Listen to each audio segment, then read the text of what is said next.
ಜಾನಕಿ. ಸಖಯೇನೋ ಸಂತೋಷವಾಗಿದೆ. ರಘುಕಾನದ ಬಯಕೆಯಿದೆ. ಸಖಯೇನೋ ಸಂತೋಷವಾಗಿದೆ.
ಪ್ರಾಣೇಶ್ವರ ಜಾನಕಿ. ಸ್ವಾಮಿ ಸಖಯೇನೋ ಸಂತೋಷವಾಗಿದೆ. ರಘುಕಾನದ ಬಯಕೆಯಿದೆ. ಸಖಯೇನೋ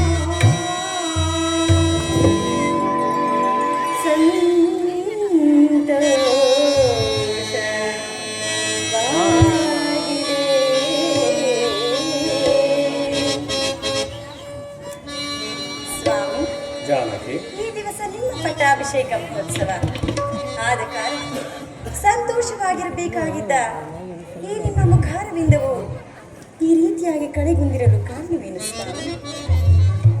ಜಾನಕಿ, ಹೇಳುವೆನು ಕೇಳು.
Dore you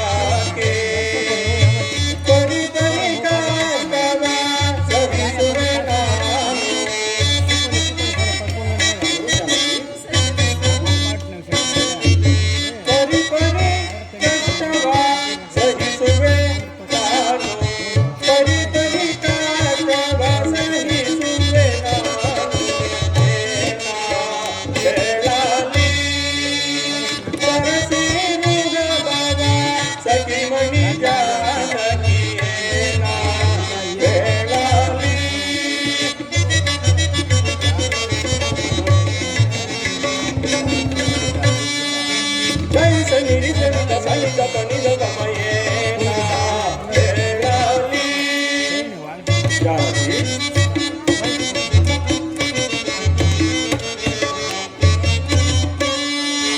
ಗಾಡಿ ಗರಿ ಸನಿ ಧರಿ ಸ ರಿಸನಿ ದಪ ಸಾನಿ ಸನಿ ದಪ ಮಯೇನ ಹೇಳಲಿ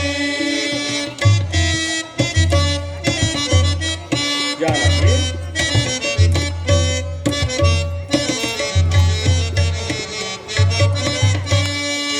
ಗಾಡಿ ಗರಿ ಸ ಗರಿ ಸನಿ ಧರಿ ಸ ರಿಸನಿ ರಿಸನಿ ದಪ ಸಾನಿ ಸನಿ ದ ಸನಿ ದಪ ಮಯೇನ ಹೇಳಲಿ ಸರಸಿರುಂಗ ಬಾಬ ಸಖಿಮಣಿ ಜಾನಕಿಯೇನ ಹೇಳಲಿ ಏನ ಹೇಳಲಿ ಏನ ಹೇಳಲಿ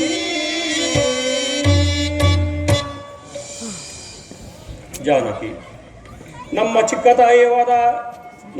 ತಾಯಿಯವರಾದ ಕೈಕಾದೇವಿಯವರಿಗೆ ನಮ್ಮ ತಂದೆಯವರು ಹಿಂದೆ ದೇವಾಸುರರ ಯುದ್ಧ ಕಾಲದಲ್ಲಿ ಅವರು ಮಾಡಿದ ಸಹಾಯಕ್ಕೆ ಮೆಚ್ಚಿ ಕೊಟ್ಟಿದ್ದ 2 ವರಗಳಲ್ಲಿ 1ನೇ ವರಕ್ಕೆ ನನ್ನ ತಮ್ಮನಾದ ಭರತನಿಗೆ ಪಟ್ಟವನ್ನು ಕಟ್ಟುವಂತೆಯೂ ಇನ್ನು 2ನೇ ವರಕ್ಕೆ ನಾನು ನಾರುಮಡಿಯನ್ನುಟ್ಟು ಜಟಾಧಾರಿಯಾಗಿ 14 ವರ್ಷ ವನವಾಸ ಹೇಳಿಕೊಂಡಿರುವುದರಿಂದ ನಾನು ಅರಣ್ಯಕ್ಕೆ ಬರುತ್ತೇನೆ. ನಾನು ಬರುವವರೆಗೂ ಗೌರಿ ವ್ರತವನ್ನು ಆಚರಿಸುತ್ತಾ ನೀನು ಇಲ್ಲಿಯೇ ಇರು. ನಿನ್ನ ಸೇವೆಗಾಗಿ ಲಕ್ಷ್ಮಣನು ಸಹ ಇರುವನು.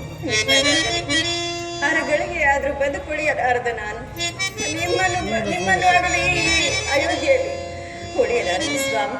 ನಾನು ಅರಣ್ಯವಾಸಕ್ಕಾಗಿ ನನ್ನನ್ನು ನಿಮ್ಮ ಸಂಗಡವೇ ಕರೆದುಕೊಂಡು ಹೋಗಿ. ಜಾನಕಿ, ನೀನು ಅರಣ್ಯಕ್ಕೆ ಬರಬೇಡ. ವನವಾಸವು ಬಹಳ ಕಷ್ಟಕರವಾದದ್ದು ಪ್ರಿಯೆ. ಅದನ್ನು ನೀನರಿಯೆ. ಅರಣ್ಯದಲ್ಲಿ ಕೆಟ್ಟ ರಾಕ್ಷಸರ ದುಷ್ಟ ಮೃಗಗಳ ಹಾವಳಿಯು ಅತಿಯಾಗಿರುವುದು. ಆದುದರಿಂದ ನೀನು ಇಲ್ಲಿಯೇ ಇರು. ಸ್ವಾಮಿ, ವೃಕ್ಷದ ಛಾಯೆಯು ವೃಕ್ಷವನ್ನು ಅನುಸರಿಸುವಂತೆ ನಾನು ಸಹ ನಿಮ್ಮನ್ನು ಅನುಸರಿಸಿರುವೆ. ನಿಮ್ಮನ್ನು ಬಿಟ್ಟು ನಾನು ಉಳಿಯಲಾರೆ. ನನ್ನನ್ನು ಕರೆದುಕೊಂಡು ಹೋಗದೇ ಇದ್ದ ಪಕ್ಷದಲ್ಲಿ ಖಂಡಿತವಾಗಿಯೂ ನಾನು ಪ್ರಾಣತ್ಯಾಗವನ್ನು ಮಾಡಿಬಿಡುವೆನು. ಜಾನಕಿ, ನಿನ್ನ ಇಷ್ಟದಂತೆ ಆಗಲಿ, ನಡೆ ಹೋಗೋಣ. ಹಾಗೆ ಸ್ವಾಮಿ.